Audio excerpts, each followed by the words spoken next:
दोस्तों नमस्कार। आप देख रहे हैं हेलो न्यूज वर्ल्ड। सोच पेत्रकल की दिल्ली भाजपा महिला मोर्चा की प्रदेश अध्यक्ष ऋचा पांडे ने 2 दिन अपने प्रवास कार्यक्रम के तहत रेवाड़ी शहर में विभिन्न कार्यक्रमों में शिरकत की। उन्होंने बूथ सखियों से बातचीत की, केंद्र और राज्य सरकार की योजनाओं के लाभार्थियों से मुलाकात की, किशोर मतदाताओं से भी उनकी सरकार की नीतियों को लेकर चर्चा हुई। बाद में शुक्रवार को उन्होंने भाजपा जिला कार्यालय में पत्रकारों से बातचीत की। देखिए हमारी ये रिपोर्ट। आप हमारी खबरों को लाइक और शेयर करना न भूलें। मैं कल से यहाँ पर रेवाड़ी में हूँ और अलग-अलग प्रकार के कार्यक्रमों में कल से मुझे मेरा दौरा रहा है। यहाँ पर हम जो महिला लाभार्थी हैं, जो कि केंद्र सरकार और राज्य सरकार की स्कीमों को जिन्होंने यूज़ किया है, जिन्हें फ़ायदा मिला है, उन लाभार्थी बहनों से हम लोग मिल रहे हैं। कल हम आंगनवाड़ी में गए थे, वहाँ पर उनका क्या पोषण है, उन्हें क्या भोजन मिल रहा है और हमने वहाँ जो भोजन दिया जाता है उसको खा के भी देखा, सैंपलिंग की, उनसे बात की। इसके बाद हम लोगों ने लाभार्थी बहनों के साथ एक पंचायत गृह में भी मुलाकात की। वहाँ पर उनसे पूछा कि वो किस प्रकार के उन्हें लाभ मिले हैं। बहुत सारी बहनें जिन्हें शौचालय मिले हैं, जिन्हें पर आवास मिला है, उसके लिए ऋण मिला है। बहुत सारी बहनों को अन्य प्रकार के भी फैसिलिटीज़ मिले हैं। तो उन सब बहनों से हमने बात की और फर्स्ट टाइम वोटर्स को संबोधित किया। एक विद्यालय में गए, कॉलेज में गए, वहाँ पर फर्स्ट टाइम वोटर्स से हमने बात की। तो इस प्रकार बहनों को इस क्षेत्र में क्या-क्या बेनिफिट्स मिल रहे हैं, क्या-क्या लाभ मिले हैं, इनका हमने जायज़ा लिया। आज हम लोग अस्पताल गए, वहाँ पर आयुष्मान भारत की स्कीम का जो फ़ायदा ले रही हैं बहनें, उनसे मुलाकात की जो मरीज़ हैं और हमने उनके बारे में स्वास्थ्य कैसा हो रहा है वो पता किया, स्कीम को कैसे उन्हें फ़ायदा मिला है उसके बारे में उनके परिवार से भी हमने बात की। तो इस प्रकार हमारा दौरा चल रहा है। संगठन की बहनों से भी हमने मुलाकात की और रेवाड़ी क्षेत्र को अभी हमने दौरा किया। अगर बात की जाए हरियाणा और दिल्ली की, दोनों की कल्चर अलग है, संस्कृति अलग है, तो क्या मानते हैं भाजपा कैसे मजबूत हो सकती है महिला मोर्चा? देखिए, हरियाणा में तो भाजपा बहुत मजबूत है, महिला मोर्चा बहुत ही मजबूत है। मुझे बहुत प्रसन्नता हुई कि खट्टर जी की सरकार ने जितने लाभ दिए हैं बहनों को हरियाणा की, उसकी वजह से हरियाणा की बेटी आज देश ही नहीं विदेश में भी परचम लहरा रही है और यहाँ आके इसका मैंने प्रत्यक्ष उदाहरण देखा।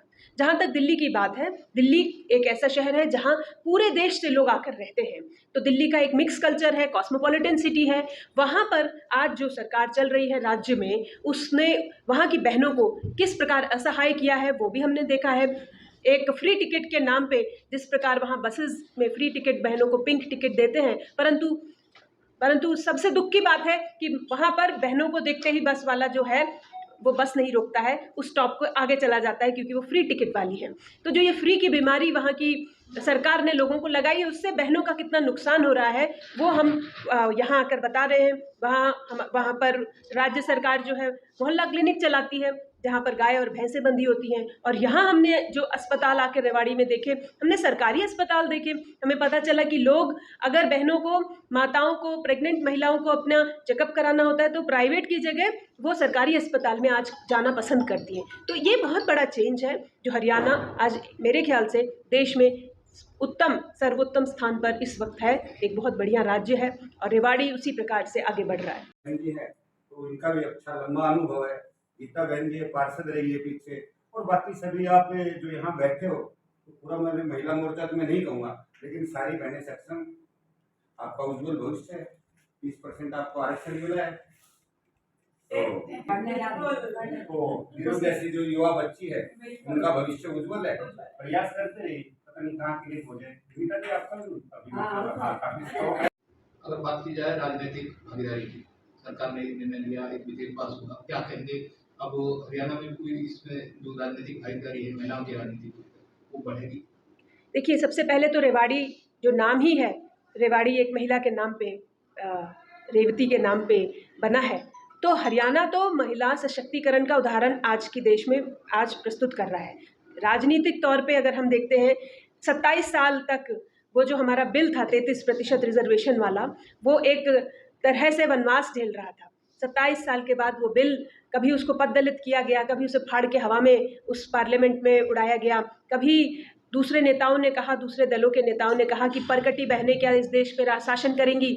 आज वो बिल मोदी सरकार ने टेबल पे रखा, उसे पास कराया और हमारी राष्ट्रपति जो कि खुद महिला हैं, उन्होंने उस पर साइन किया।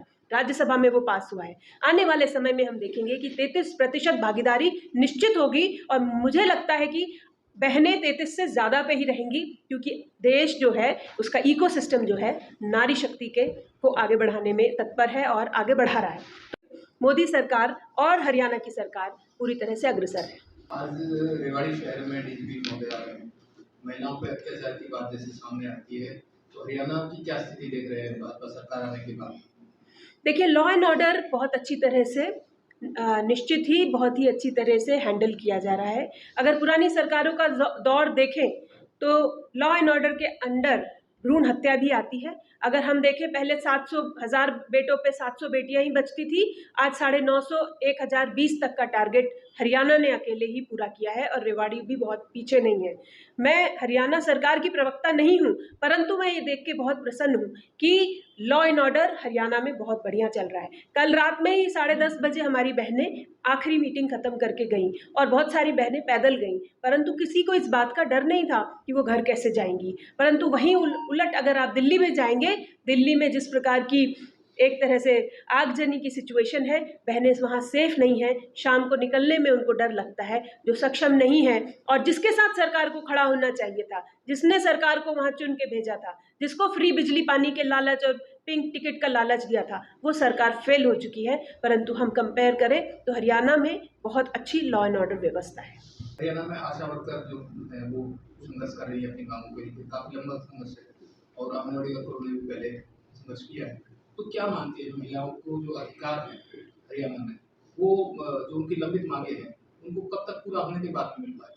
भाई साहब, आपको स्वयं ही पता है और आपके दर्शकों को भी पता है कि पहले आशा वर्कर हों या हमारी जो आंगनवाड़ी की वर्कर है, उन्हें 50 रुपये 100 रुपये दिया जाता था मासिक वेतन, और आज वो 3,000 या 5,000 रुपये वेतन है। तो ये जो है, ये 100% ग्रोथ नहीं है, ये 1000% का उछाल है जो कि बहनों को दिया जा रहा है। और इतना ही नहीं, इतनी सारी स्कीमें चल रही हैं जो कि बहनों के लिए दी जा रही हैं। वही आशा वर्कर या वही आंगनवाड़ी वर्कर उसकी बच्ची के लिए जब वो पैदा होती है, तुरंत उसके खाते में सरकार पैसा जमा करवा देती है। जब वो 18 साल की होती है तो वो पैसा उसको मिल जाता है। जब वो वृद्धा होती है तो उसके लिए भी इंतजाम है। पेंशन सबसे ज़्यादा हरियाणा में मिल रही है।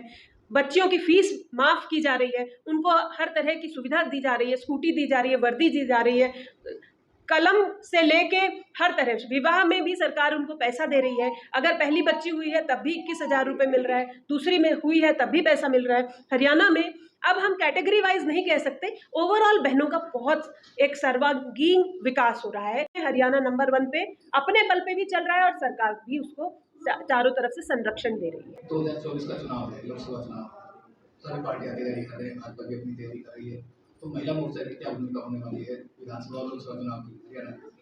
महिला मोर्चा जो है भाजपा का, वो पूरे देश में महिलाओं के साथ संपर्क कर रहा है। जैसे मैं दिल्ली की प्रदेश अध्यक्ष हूँ और आज मैं रेवाड़ी जिले में हूँ, उसी प्रकार दिल्ली के देश के हर राज्य की प्रदेश अध्यक्ष और उनकी टीम अन्य अन्य राज्यों में हर जिले में प्रवास कर रही है और संपर्क कर रही है। तो जो शीर्ष नेतृत्व है वो ज़मीन पे उतर चुका है। जहाँ पर आज दूसरी पार्टियाँ इंडी अलायंस बना रही हैं या भिंडी अलायंस या इंडी अलायंस, जो भी उसे हम बोलें, वहाँ पर हम ज़मीन पे जाकर अपने कार्यों के बारे में चर्चा कर रहे हैं, लाभार्थियों से मिल रहे हैं। हम केवल चुनावी बिगुल नहीं बजा रहे हैं, हम हर उस बहन के घर जा रहे हैं, डोर टू डोर कर रहे हैं, उसके दुख सुख में खड़े हुए हैं। और हमें ये पता है कि वो बहन हमें खुद कह रही है कि 24 में आएगा तो मोदी ही।